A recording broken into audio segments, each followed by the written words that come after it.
Okay तो नमस्कार दोस्तों, मैं हूं सिद्धेश पवार। आपका स्वागत करता हूं नैनिश एकेडमी इस चैनल पे। जैसे कि आप सबको पता है, क्विक इंट्रो दे दो हम आपको कि हम लोग ने क्विक रिवीजन सेशन चालू किया 10th के लिए। तो हम लोग का पार्ट 1 हो चुका है, तो हम लोग अभी जब बढ़ने वाले पार्ट 2 की तरफ। पार्ट 1 में हम लोगों ने देखा डिस्प्लेसमेंट रिएक्शन, डीकम्पोजिशन रिएक्शन और कॉम्बिनेशन और डबल डिस्प्लेसमेंट रिएक्शन। ये रिएक्शन हम लोग ने देखे। अभी उसके बाद हम लोग देखने वाले हैं एंडोथर्मिक और एक्सोथर्मिक। लेकिन उससे पहले मैं आपको एक बात बताना चाहता हूँ, अगर इस सेशन आपको पसंद आ रहा है और आप इस सेशन से जुड़ना चाहते हो और बोर्ड में 5 मार्क्स या फिर ऐसे 2-2 मार्क्स इकट्ठा करके अपने परसेंटाइल बढ़ाना चाहते हो, तो इस सेशन को जुड़े रहने के लिए चैनल को नीचे सब्सक्राइब का बटन दिया है, उसके ऊपर क्लिक करो और इस सेशन से जुड़ जाओ और बेल आइकन दबाना मत भूलना, ताकि जब भी कोई नई वीडियो आए सबसे पहले नोटिफिकेशन आपके पास आ जाए। ओके, तो आगे बढ़ते हैं। नेक्स्ट टॉपिक हमारा है एंडोथर्मिक एंड एक्सोथर्मिक। अभी देखो एंडोथर्मिक और एक्सोथर्मिक में एक्चुअली में क्या होता है, जो रिएक्शन होती है, अगर देखो कोई रिएक्शन हो रही है उसमें पहले से ही हीट है, अगर कोई रिएक्शन हो रही है उसमें हीट्स पहले से कंसिस्ट है, तो उसको हम लोग क्या बोलेंगे, एंडोथर्मिक।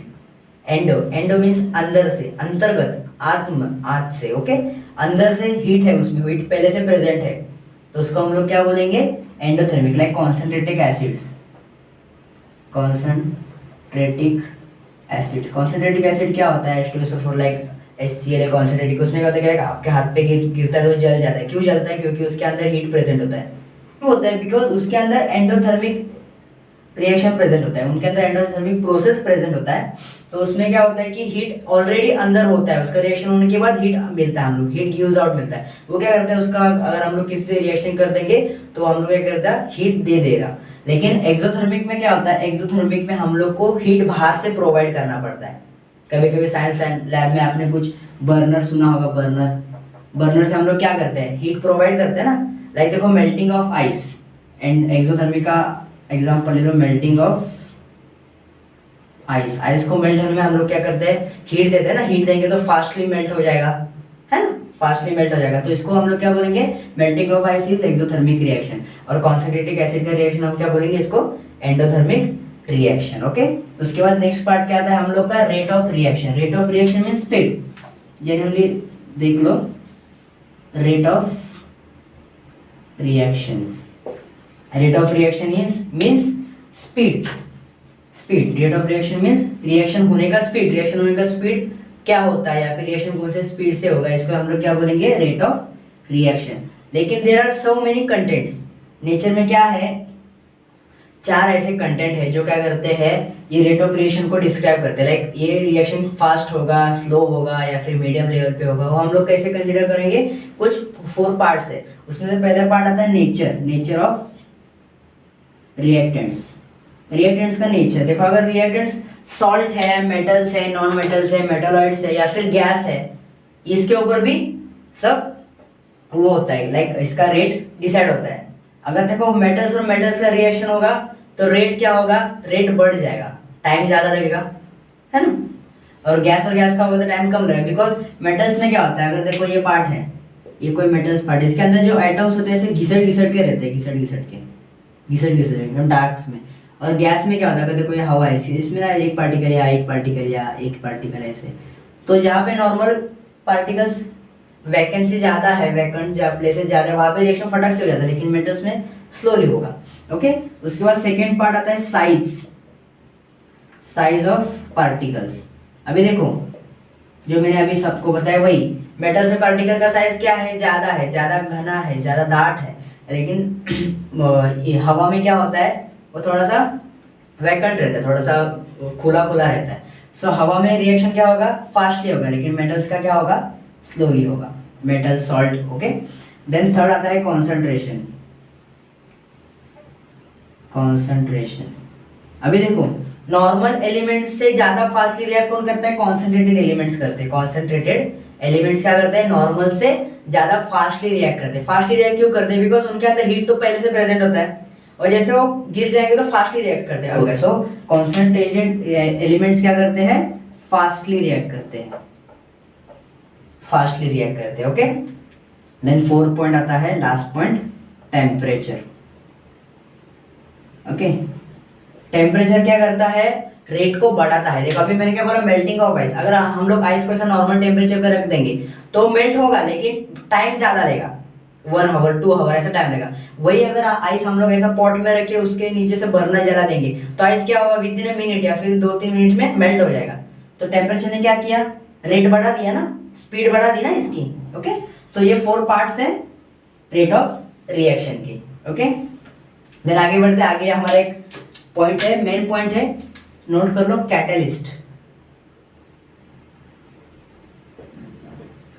कैटलिस्ट, ओके, तो कैटलिस्ट क्या होता है, कैटलिस्ट है substance which presence rate of chemical reaction gate increase. Catalyst क्या होता है, एक सब्सटेंस है, कैटलिस्ट इज अ सब्सटेंस, एक सब्सटेंस है,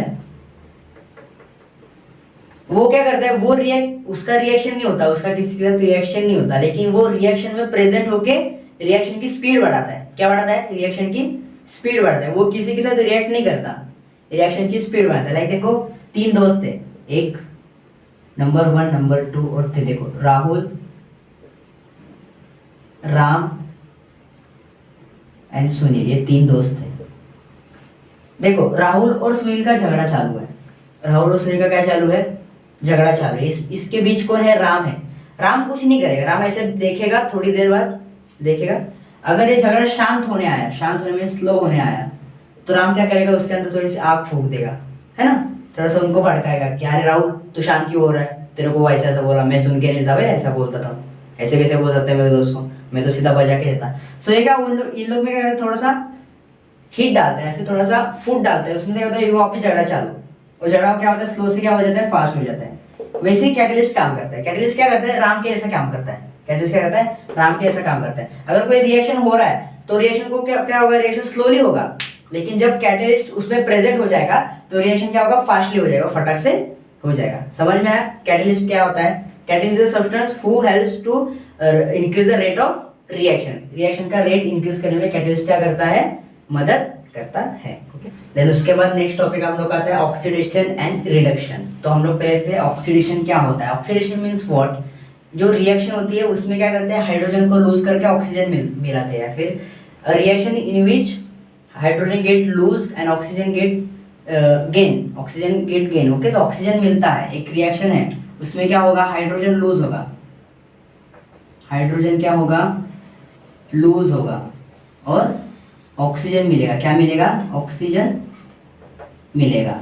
तो उसको हम लोग क्या बोलेंगे, ऑक्सीडेशन रिएक्शन। लेकिन उसके बाद क्या आता है, उसके बाद है रिडक्शन आता है, रिडक्शन। ऑक्सीडेशन में क्या होता है, ऑक्सीडेशन में हम लोग को ऑक्सीजन से मतलब है, और रिडक्शन में हम लोग को किससे मतलब है, हाइड्रोजन से मतलब है।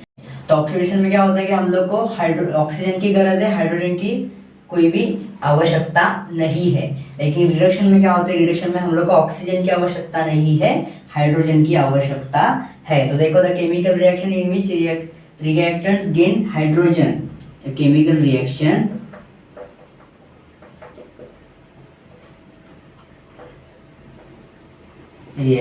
इन विच केमिकल क्या करता है, केमिकल रिएक्शन होता है जिसमें हाइड्रोजन गेन होता है। हाइड्रोजन क्या होता है, प्राप्त हो जाता है, हाइड्रोजन गेन होता है, उसको हम लोग क्या बोलते हैं, reduction reaction. Okay, oxidation reaction क्या हुआ, जिसमें ऑक्सीजन जरूरी है, ऑक्सीजन मिलना चाहिए, और रिडक्शन रिएक्शन में क्या होना चाहिए, हाइड्रोजन मिलना चाहिए। ओके, तो हम लोग का नेक्स्ट पार्ट क्या आता है, रिडक्शन के बाद करोजन। करोजन मीन्स क्या होता है, जो आयरन है उसको हम लोग ऑक्सीजन के रिएक्शन, ऑक्सीजन में ऐसे ही छोड़ देंगे कुछ साल बाद। तो देखो अभी आयरन है, इसके अगर ऑक्सीजन की रिएक्शन में छोड़ देंगे तो इसके ऊपर से रेड रेड पार्टिकल्स दिखते हैं आपको, जिसके हम जंग लगना बोलते हैं, जंग लग जाना।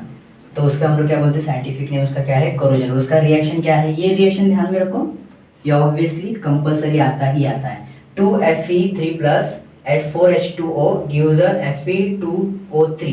ओके, Fe मीन्स क्या है, Fe means iron, Fe means iron, और Fe2O3 मीन्स करोजन, जो भी करोज हुआ है पार्ट, करोजन आयरन का पार्ट जो भी रस्ट हुआ है, उसके ऊपर क्या होता है, रस्ट आता है। रस्ट मीन्स क्या आता है, ऐसा रेड रेड कलर का या फिर कॉपर कलर का एक पाउडर है, तो उसको उससे क्या होता है कि मेटल वीक हो जाता है। जो मेटल अभी स्ट्रॉन्ग है वो क्या होगा, वीक होगा। ओके, 4H2, H2O मीन्स क्या, वाटर। वाटर से रिएक्शन होने के बाद होता है ना, बारिश में देखो आप अपने घर पे छत के आसपास देखो, कुछ जैसे कुछ लोखंड रहते हैं, कुछ आयरन रहते हैं, उनको ऐसा जंग चढ़ा होता है। क्यों, वाटर की रिएक्शन। वाटर में क्या प्रेजेंट होता है, ऑक्सीजन, ऑक्सीजन से रिएक्शन हो जाएगा तो उसका कोरोजन होता है। तो ये क्या है, कोरोजन का रिएक्शन है। ये रिएक्शन ध्यान में रखो, यहाँ पे आपको 1 मार्क्स मिल गया। ये रिएक्शन क्यों आता है, ये reaction fill in the blanks के लिए कभी कभी आ जाता है। लेकिन उसके बाद आगे बढ़ते हैं, उसके बाद एक पार्ट आता है रैंसिडिटी। रैंसिडिटी, ओके, हम लोग का है rancidity of the lesson. Okay, rancidity का लेसन का लास्ट पार्ट है। तो एक एग्जांपल दे दूंगा, आप समझ जाओगे फटक से, कोई नहीं, छोटा पार्ट है। देखो, आपके घर में अचार आया है, अपने अचार का डिब्बा खोला, उसके अंदर एक सील रहता है सिल्वर कलर का, उसने आपने उसको तोड़ा, अचार खाया। अभी अपने अचार खाया, आपको अचार मस्त लगा, एकदम रामबंधु अचार जैसा, हाँ एकदम मस्त लगा। लेकिन थोड़ी देर बाद आपने क्या किया, थोड़ा केयरलेसली बिहेव किया, वो ढक्कन लगाना भूल गया, ढक्कन लगाना भूल गए, या फिर केयरलेसली बोले, या फिर जानबूझ के। हम लोग एक्सपेरिमेंट करें, साइंटिस्ट है हम लोग, साइंस पढ़ रहे तो एक्सपेरिमेंट करना बनता है, तो हम लोग ने जानबूझ के उसको खुले में रख दिया। खुले में रख दिया तो क्या होगा, थोड़ी दिन बाद आप उसको खाओगे, तो जो पहले दिन आपने खाया था, फर्स्ट दिन जो अचार खाया था, फर्स्ट दिन जो पिकल खाया था, और थर्ड दिन ऑक्सीजन के कांटेक्ट में रखने के बाद जो पिकल खाया था, इन दोनों की टेस्ट में आपको बहुत डिफरेंस नजर आएगा, बहुत डिफरेंस। क्या होगा, डिफरेंस नजर आएगा। यानी पिकल क्या होगा, रैंसिड हो जाएगा। रैंसिड मीन्स फॉइल हो जाएगा। फॉइल मीन्स खाने के लायक नहीं रहेगा, स्पॉइल हो जाएगा। रैंसिड हो जाएगा, स्पॉइल हो जाएगा। और इससे क्या होता है, बहुत सारे ऐसे प्रोडक्ट्स रहते हैं, उनको ना ऑलवेज पैकिंग में रखते हैं। ओके, कभी कभी देखो, कुछ कबार हम लोग ऐसा कुरकुरस वगैरह खाते हैं, वेफर्स वगैरह खाते हैं, वेफर्स को भी आप ऐसा फोड़ के रख दो पैकेट, एक दिन बाद देखो वो जो कड़क होते हैं, क्रिस्पी होते हैं, नरम हो जाते हैं। क्यों, उनका रिएक्शन किससे हो जाता है, ऑक्सीजन से हो जाता है। ओके, तो इसको हम लोग क्या बोलते हैं, रैंसिडिटी। क्या बोलते हैं इसको हम लोग, रैंसिडिटी। दैट्स इट, ये था हम लोग का लेसन नंबर 3, जिसका नाम था reaction, chemical reaction and equation. I hope आपको ये वीडियो पसंद आया होगा, और जो कंसेप्ट है ये आपको समझ में आए होंगे। तो आपको ज़्यादा कुछ करना है नहीं, जो नीचे सब्सक्राइब का बटन है उसको खुला मत छोड़ो, वरना उसके ऊपर रैंसिडिटी हो जाएगा। उसके ऊपर प्रेस करो और बेल आइकन को दबाओ। मैं मिलता हूं आपको और एक वीडियो के साथ वापिस, तब तक के लिए bye bye, take care and be safe.